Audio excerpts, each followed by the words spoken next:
Once you are in the SmartSend tool, there are many actions for you to use. You can add, delete and restore items. To delete an individual item, you can simply click on delete next to the item you want to remove. You will have to confirm this by clicking on yes. Alternatively, you can click on save for later. This will remove the item from the basket's total, but remain in SmartSend until you either delete it or add it back in. If you have more than one recipient in any item block, you can click on the green tick or red exclamation mark to delete or save for later. This will apply to all the recipients in this item block. At the top of the page, click on the Actions button.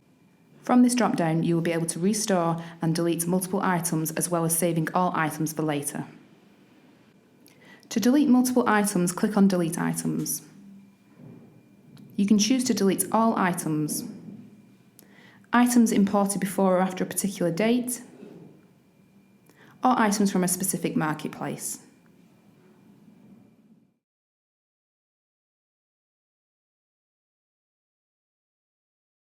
To restore any of these items you've deleted, go back to the Actions and click Restore Deleted Items. Find the items you need and click on Restore next to each one. These will disappear from the list. Make sure to click on the Close and Update button to fully restore these items.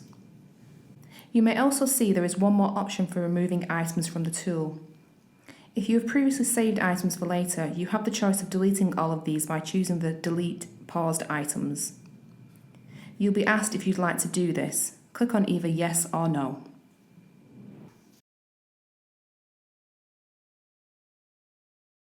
The Remove Shipped Items choice is especially useful if you want to force a refresh of your items.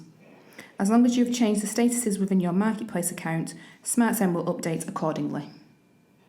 You now know how to successfully restore and delete items.